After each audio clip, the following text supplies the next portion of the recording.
Well, thank you, and it's great to be here, and certainly a lot of market news to get to. And I want to start off with a notable political event that happened this week, of course, the impeachment inquiry against President Trump, just because I feel like investors are trying to process this, because I feel like people are divided as to whether or not this is a market-moving event eventually, or this is just sort of more political noise out of Washington. So I just want to go around and get your initial thoughts on that, and then we'll kind of move into the investing philosophies that you all have. So Kelley, we'll start with you. There was an event? Okay.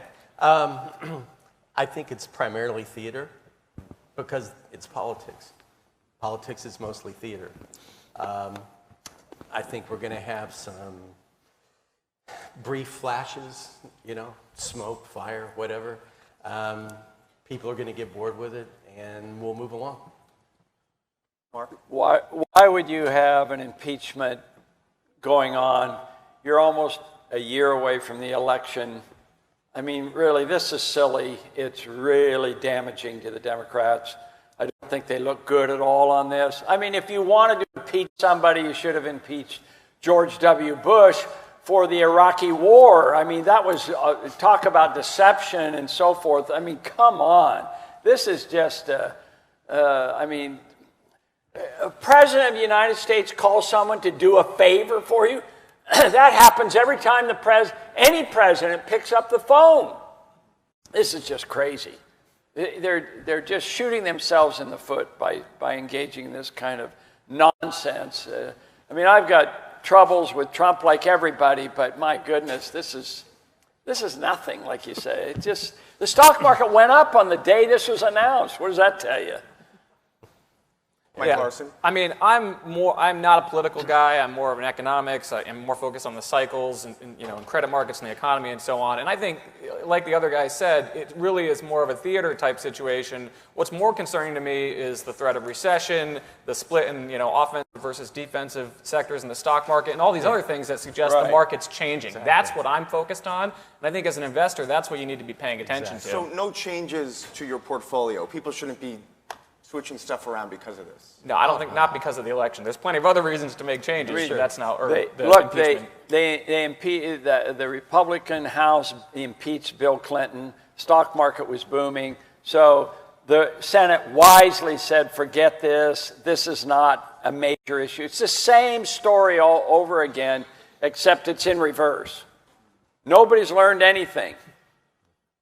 So Mike Larson, you're editor of the Weiss's Safe Money Report, and one comment that you made to me earlier, and I think this is really important, is that the market hasn't really done much in 18 months, right? The global stock market kind of peaked in January of 2018, and we're kind of marginally higher since then. Obviously, we've had a lot of volatility over the past 18 months. But I guess what does that tell you about the strength and durability of the bull market? Sure. I think that this market started transitioning from this unabashed bull phase up until January of 2018 into something different since then. Actually, just before I came on stage, I checked the screener that I have using the Weiss Ratings website, and I call it my boring stocks screener. And I look at, are the defensive things, the boring stuff, outperforming, or is the offensive stuff outperforming? And if you go back 12 months, not year to date, but 12 months from yesterday, the S&P is up about 5%, so not too bad. You could have made 5 times more money owning TLT, which is government bonds. You could have made about 6 times more money than the S&P owning gold, GLD. You could have made about 7 times more owning the XLU, which is the utilities ETF. And you could have made about 11 times more money owning the GDX, the gold miners ETF. Now, that's completely different from what you saw pre-January of 2018. Back then, it was the offensives, the financials, the industrials, all that growth stuff that was doing great. But since then, it's been this sort of anti-recession slowdown type stuff. Utilities, REITs, consumer staples. So I think that's the transition you're seeing in this market. And I think as an investor, you have to, A, be aware of it, and B, modify your portfolio to make the most of that situation. I guess my only pushback on that is that we've been in this sideways trade before. I mean, you go back to August of 2014, the S&P hit 2,000 for the first time ever. And then a few years later in 2016, there were many points where we went below 2,000, and here we are near 3,000. So, Mark, is it a problem that, we're in this sideways trade? Well, Mike I don't says? think it's a sideways trade at all. I mean, this year the stock market's up 18 to 20%. How could that be a sideways pattern? Well, we were Okay, down it hasn't hit an all-time high if you want to go back a couple of years, but we are in a bull market. I have argued that we are in the mother of all bull markets, not bear markets. A lot of financial gurus and the gold bugs were predicting a mother of all bear markets. Those people should be ignored. It's obvious they don't understand what is going on. And lots of stocks, and I don't think they're boring stocks. I mean, I have Microsoft in my portfolio, and that's up 30-some% this year. We have Main Street Capital, which is up 33%. We have Enterprise Products that is up 20+%, and we do have a gold. I went into gold for the first time in 8 years, and it's been a good trade, but I did it conservatively with Franco-Nevada, a finance company. So you do need to be selective, I think. I like Kelley's approach of dividend-paying stocks, rising dividends. Those have outperformed the market, and they're outperforming the market this year. So there's lots of action. It's not a boring market. It's not a flat market. It is a bull market this year, and we may still have another run-up as we head toward the Christmas season. Well, I think. Well, what do you think? Because year over year, the market's roughly flat. Yeah, I mean, I think it's important, when you use year to date, because we had that meltdown in December and a melt up in January, with the exception of that V that everybody either sold or then bought into, that's why I use 12 to 18 month comparisons, because again, you look at a longer term perspective, the market hasn't really done anything. But within the market, there have been fantastic opportunities in some of these defensive, pre-recessionary, safe money type sectors. And that's what I like. I think that works. Technical analysts loved that bear market last year. And they all got out and they were rah-rah, aren't we great? But they didn't get back in. It took them a long time to get back in. They're finally back in. But they missed, they caught the downflow, but they missed the upflow. I mean, they were shocked what happened in January. Technical analysts just didn't anticipate that. And Mark, in your forecasts and strategies newsletter, you talk a lot about some of these boring, high-quality dividend stocks. I guess, which names are you really focused on over the past year or so? Well, I already mentioned them, the Main Street Capital, which most people have never heard of before. Main Street is a private, it finances private companies. Main is the symbol. And that's just it has a monthly dividend. Microsoft just raised its dividend. It's not a very high dividend stock, but I like it. I mean, it's under Nadella, they are doing a fantastic job. Enterprise Products has paid a dividend 60 quarters in a row. It's a record of all the stocks that are trading on the exchanges today. 60 quarters in a row raising its dividend. And I like Omega Healthcare. The whole area of assisted living, REITs. This is a fantastic area that's yielding above yield. Omega Healthcare is one. OHI. So I'm doing at 1:30 or something today. I do a breakout session on when is the mother of all bull markets going to end, and also I'm going to go over these high dividend paying stocks. So I've taken a page out of Kelley's book when it comes to dividend paying stocks. He's written the book. Well, he and Geraldine Wise have written the book on dividends don't lie, right? There you go. Well, Kelley, this is very interesting because when we talk about boring stocks, we know that the bull market has largely been driven by not so boring stocks, right? The FANG names. So sure. for people here, I mean, how do you justify going into some of these names that, we haven't talked about in so long when we have all these sort of sexy names really driving the market over the past couple of years? Well, I think you need to decide, do you want to be entertained or do you want to make money? Okay. Can't have both? Yeah, I mean, investing is a business. It's not a casino. It should be treated as a business. I mean, when you buy a share of stock, you're buying into the equity performance of that company. And the first thing that you want to know is, how am I going to get paid? I mean, it's about return on investment. I mean, am I right? How many of you all want to get paid from your investments? Okay, exactly. So we're not top-down macro forecasters. What we look for is what we call value. And in our world, value is a low price and a repetitive area of high dividend yield.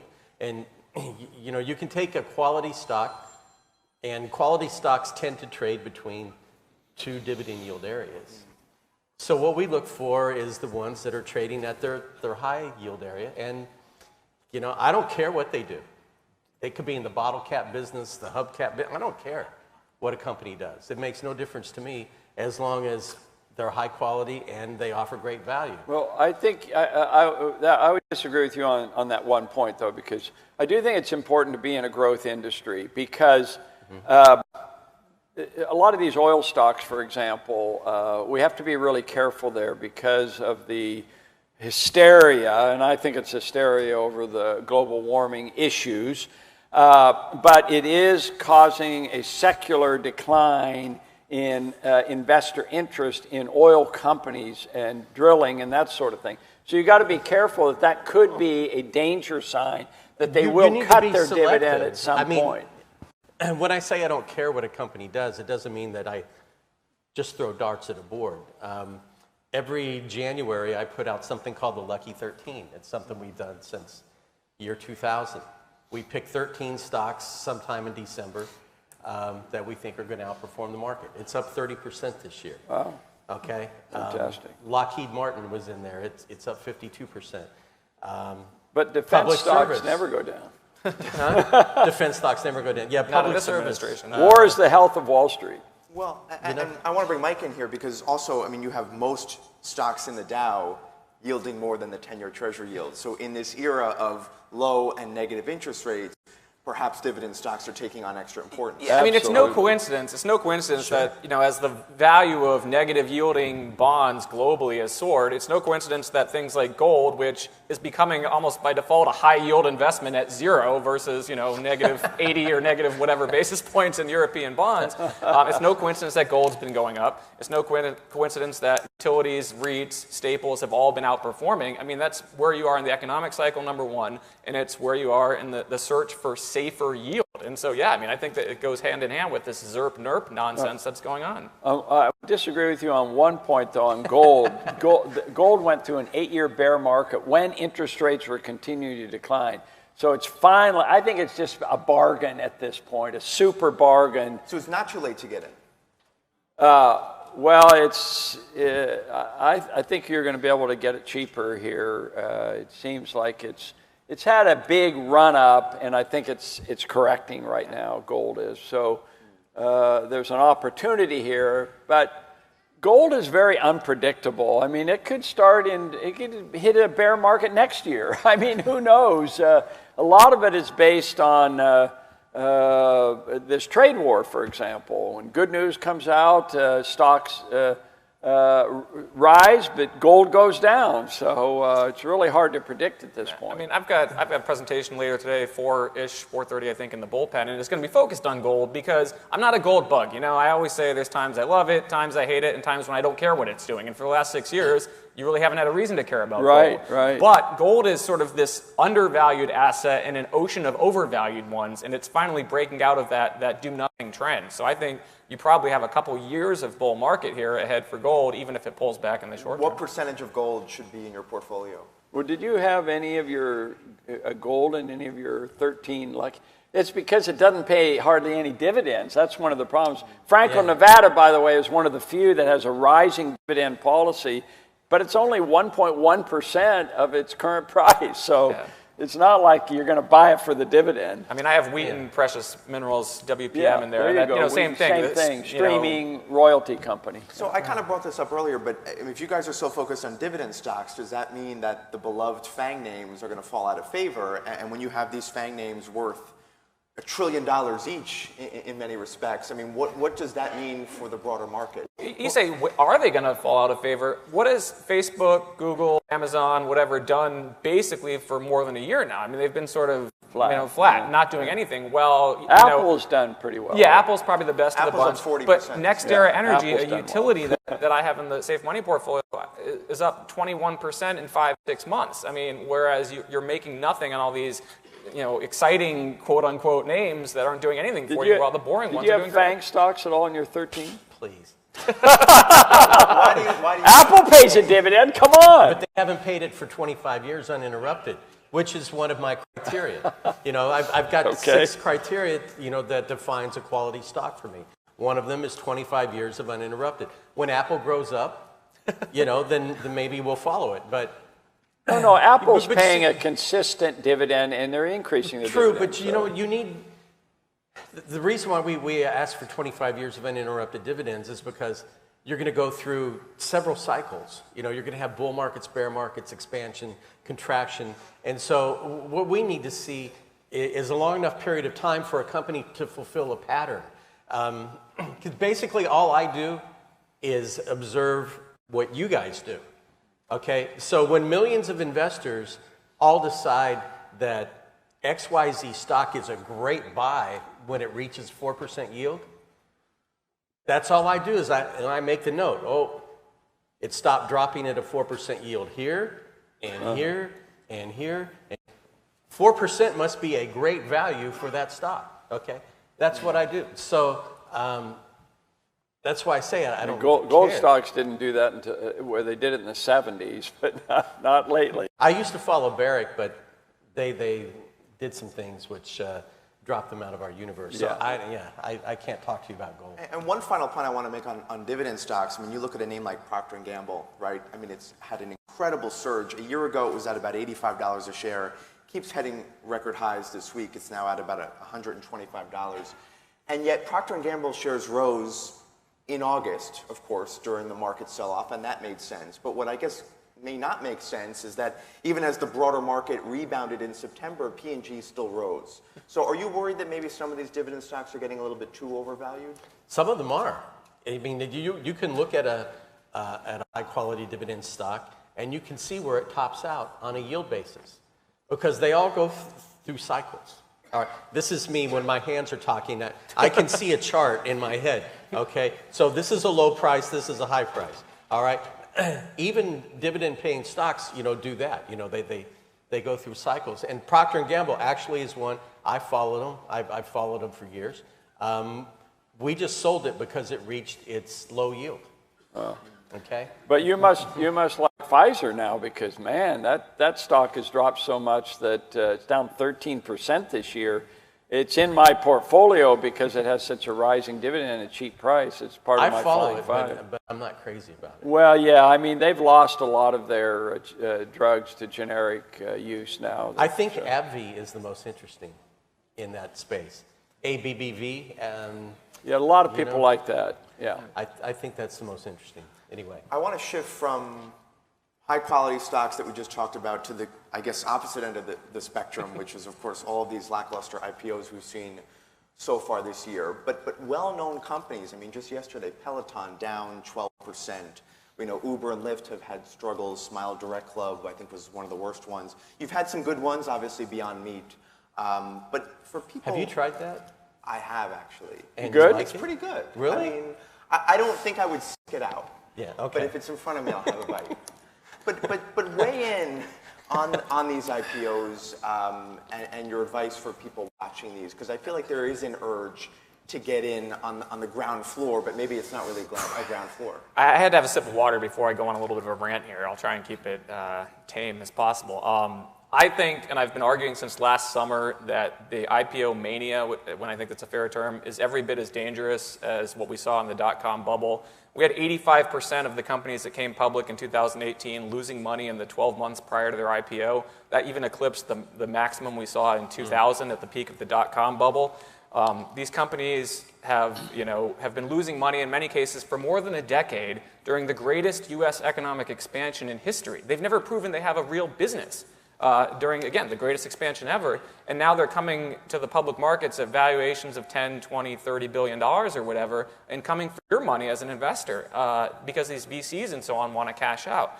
I think that I've been saying since last year this is going to be a train wreck. Avoid these companies. Don't buy them when they come public. Own the boring stuff instead. And look how much money you've lost on some of these names. You look at, I mean, if you get the shares of the IPO, that's one thing. But if you're a public investor, you go in, you put a market order. Hopefully not, but let's say you do. You get these big pops. And from their post-IPO pops, Uber, Lyft, Slack, they're down 40, 50% in a couple of months. Yeah. That's not the way to invest, in my opinion, at this stage in the cycle. I'm just curious, That's the word. How many people in the audience have purchased one of these IPOs this year, just by a show of hands? You are a smart group. No, it's not. They're not necessarily a smart group. It's just that I think they are. These deals. No. Don't insult the audience. You have to be a sorry to insult the group, but you really have to be a really good client to get these prices and stuff. You usually buy it after the market, and that's probably just as well. Now, there is Facebook. Facebook fell initially and then has had really a roaring success. So there are exceptions to these kinds of things. And don't forget that every stock that trades on the exchange was an IPO. And so if everybody followed your advice and nobody bought an IPO, we wouldn't have a stock market. So you got to have some people out there willing to take a risk. Well, there's a difference between when it comes out as an IPO and then it develops into a good company. Yeah. Okay, those are two different things. I think you need to know yourself. I mean, not to go on some psychological thing. Are you a speculator or are you an investor? If you're betting on capital appreciation alone, that's a tough row to hoe.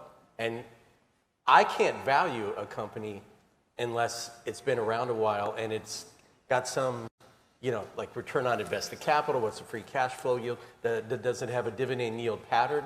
That's why I can't value any of those companies. But does it worry you that there is such a rush for these companies to go public at this time? I mean, a lot of them have waited a long time, but the overall performance, is that worrisome for the broader market? Wall Street has done, these are the greatest advertisers of all time. How many of y'all remember the commercial with the baby, with the iPad and the smartphone making trades? Okay? Please. Are you serious? Okay? With XYZ firm, you've got all the tools to trade with the big boys. No, you don't. Okay? But to Mark's point, but all the dividend stocks you like, at one point they all went public. So to Mark's point that eventually all these stocks may come around. They may, and if they do, they take a while. Then I'll be there if they're quality and they offer good value. But I'm not going to do it at the beginning on the come.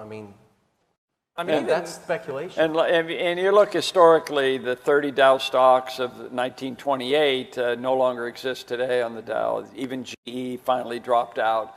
And the S&P 500 that was started in 1956, only half of them are there today. So there is this incredible creative destruction, as Joseph Schumpeter said, in the marketplace. And there are so few that fit your category and yours as well, the boring stocks and all that sort of thing. Look, my universe is 255 stocks. It's really hard to find companies that's going to last forever, built to last, as Jim Collins says. That's why we write newsletters, and because you've got to keep on top of these things. It's really hard to find a stock that lasts forever. So how big should your universe of stocks be? You mentioned over 200 names. For people here, is there a right number? There's 7,500 publicly traded stocks. Anyone that can follow 7,500, God bless you. I can't. So, I have a filter, and there's only 255 companies that meet my filter. Now, I can follow 255, but my portfolio, between 25 and 30 stocks. Well, in my newsletter, we have 15 positions. That's it. I found that individuals, you go beyond 15, it becomes a zoo. I say 25. Mike? I'm in the Safe Money report, I'm around the same as Mark, about 15 positions. But when it comes to sorting through the thousands of stocks that are out there, at Weiss Ratings, we have a model that's based on a number of technical and fundamental factors that is an initial sort. It just rates stocks from A+ down to E. And you can, A's and B's are buys, C's are holds, D's and E's are sells. It's a great place to distill this huge universe to at least something more manageable. And then I'll layer on top of that in the newsletter, I have about a 5-point thing that involves dividend yield, sustainability, and a few other factors that narrows it down even further. And that's kind of how I would filter from this big universe up here to something that I can actually manage. I also want to talk about, I guess, your sort of downside risks that you're watching. And Mike, you seem to be the most cautious of the group here, but would it be trade? Would it be some sort of black swan that we're not talking about? Would it be some sort of geopolitical risk? I mean, what could really disrupt this bull market? It's funny. Everybody talks about trade, tariffs, and the fight with China and labels that as their number one threat. And, I'm actually kind of different. I think that's about 20% of the problem for this market. About 80% is the fact we're coming out of an epic easy credit cycle, a lot of excesses in the corporate side of things that are as bad, if not worse, as some of the garbage that was going on the mortgage side of things. You have very high-priced assets thanks to a lot of central bank intervention, and you have a yield curve and some other indicators that are suggesting if the economy is not going into recession, it's at least probably going to have a sharp slowdown next year. So I think, and again, when you look at the markets, the split in market performance is very similar to what happened at the top of the sort of 99, 2000 era. We all think, it was a terrible bear market, but in the year 2000, it was a terrible bear market if you owned tech. The tech ETF was down 40-some-odd%. REITs and utilities were up about 22% that year. So there are, in my opinion, it's sort of a market that's transitioning from a pure bull market to something else. That's why I've been defensive. And, the economic credit risks are as important, if not more important, than trade, in my opinion. So this is the topic, when will this bull market end? This mother of all bull markets end. That's my topic for my workshop today at 1:30. But I will tell you, I think it's a fake move, the inverted yield curve. And normally, Fed policy is the critical factor in ending or murdering the bull markets. They don't die of old age; they're murdered. And so the reason I think this is because if interest rates were rising across the board, then you could have a case for inverted yield curve. In other words, the short-term rate rises faster than the long-term rates are rising. But that's not what's happening. The 10-year and the 30-year rates on the treasuries are declining. And now the Fed is even falling through because they realize they thought they could get back to a normal interest rate pattern, and it's not happening. So they are smart enough to see this. So this is my argument why I think I'm 100% invested. I'm not cautious at all. I'm fully invested, and it really has paid off because what you don't want to see, if you get out, I'm telling you, cash is it's gonna drive you crazy. You're going to see the market popping, and you're going to underperform because you have this huge cash position. This is Warren Buffett's problem. He has $120 billion in cash right now. No wonder he can't beat the market this year. Market's up 18%.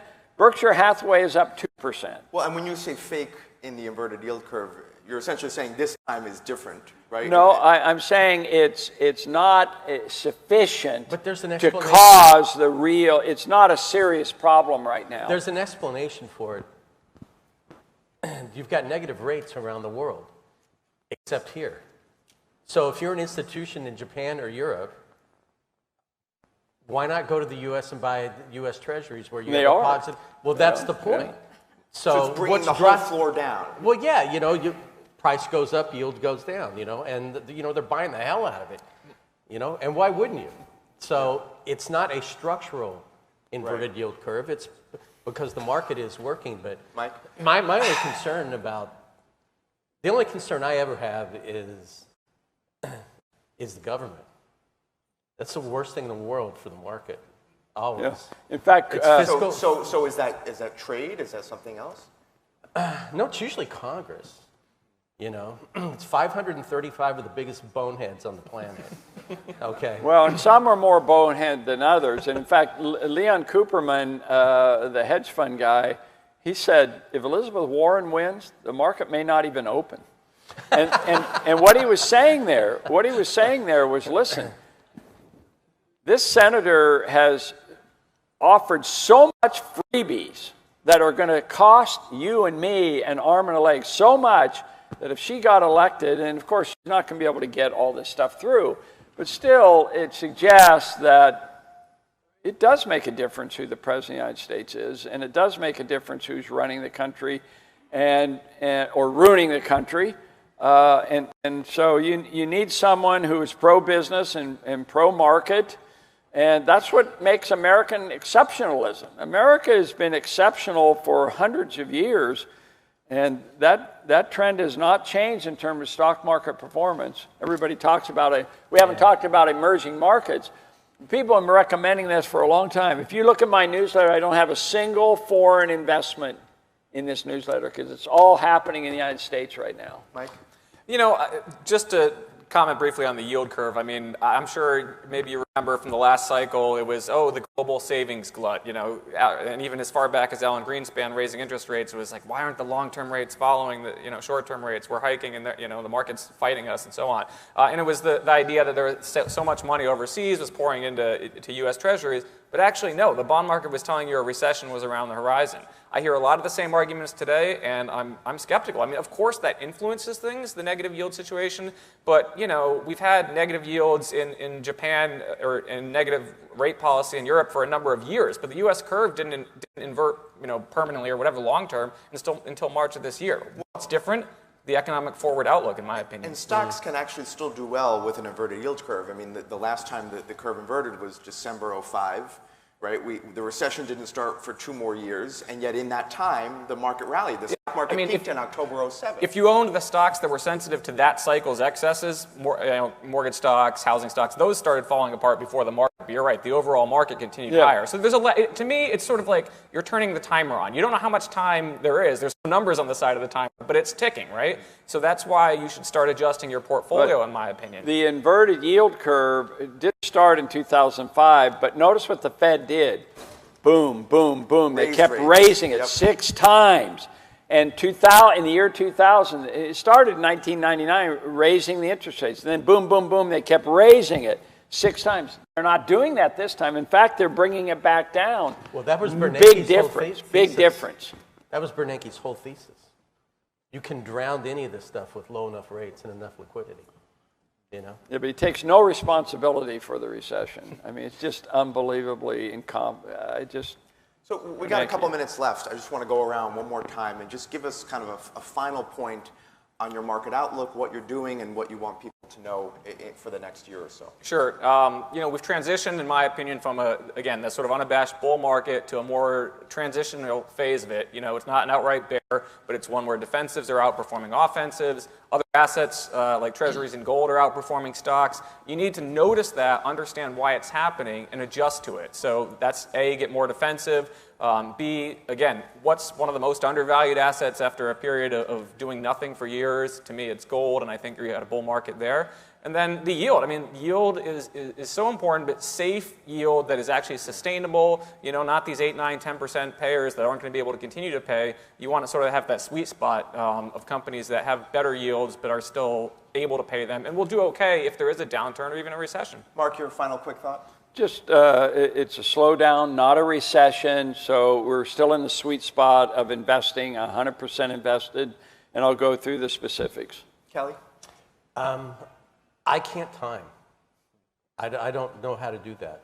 All I know how to do is find great companies that offer good value, and I just stick with that. I don't care what the broad market's doing because great companies, they may go down in a downturn, but as long as nothing is fundamentally wrong with the company, they are going to rebound first and fastest, and it's all going to be good. All right, well, this was a great conversation. I want to thank all of you. Kelley Wright, Managing Editor of Investment Quality Trends, Mark Skousen, Editor of Forecasts and Strategies, and of course, Mike Larson, Editor of Weiss's Safe Money Report. I'm Scott Gamm with Yahoo Finance. By the way, Yahoo Finance is now live 9 to 5 daily. We launched that earlier in January, so we hope you Thank you, Scott. Thank you, guys. Scott. Thank you, everybody. Thank you, guys. All right. Thank you. All righty.